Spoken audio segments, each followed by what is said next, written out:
karena itu jelas fitnah yang mengatakan saya simpanan Pak Anies, istri kesekian Pak Anies, buzzer bayaran, dan ini yang paling menyakitkan, buzzer bayaran. Karena mana mungkin lah Pak Anies sanggup bayar kita relawan segitu banyaknya. Pak Anies itu nggak didukung oleh oligarki. Pak Anies itu bukan orang kaya, bukan punya kekuasaan.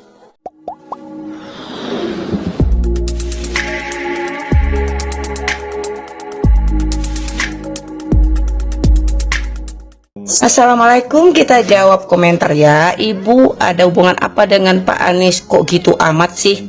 Nah gini ya ceritanya, saya itu kebetulan seorang penulis, ini beberapa novel saya.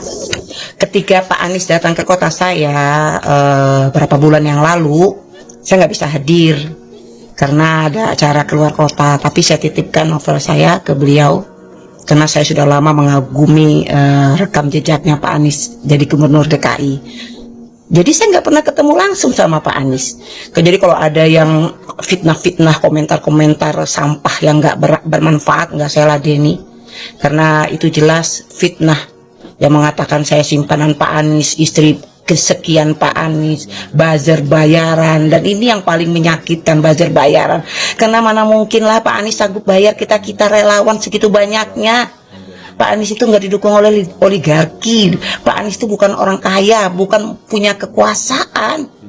Ya, jadi para relawan itu semuanya ikhlas, ingin perubahan di Indonesia dengan orang baik seperti Pak Anies, cerdas, akhlaknya mulia, amanah, pintar, berdiplomatik. Ya, masa sih orang baik nggak kita dukung gitu loh? Hanya itu aja niat mulia para relawan. Jadi kalau ada fitnah-fitnah seperti itu ya kita senyumi aja. Karena apa? Fitnah itu akan berbalik kepada yang memfitnah.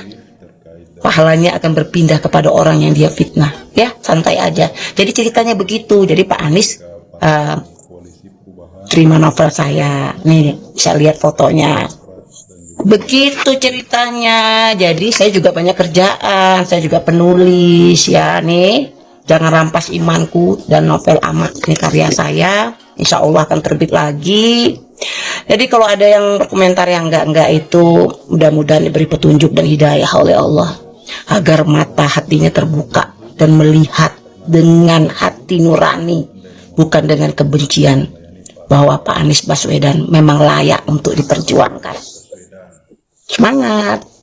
Assalamualaikum warahmatullahi wabarakatuh, sahabat politik update dimanapun berada. Ibu ini hanya satu contoh yang memberikan gambaran kepada kita semua, kepada pendukung Pak Anies Baswedan yang menginginkan beliau menjadi presiden di masa mendatang di pemilu tahun 2024. Ya, memang berat menjadi pendukung Pak Anies karena akan mendapatkan serangan-serangan negatif yang seharusnya tidak boleh atau tidak pantas disematkan kepada sesama anak bangsa.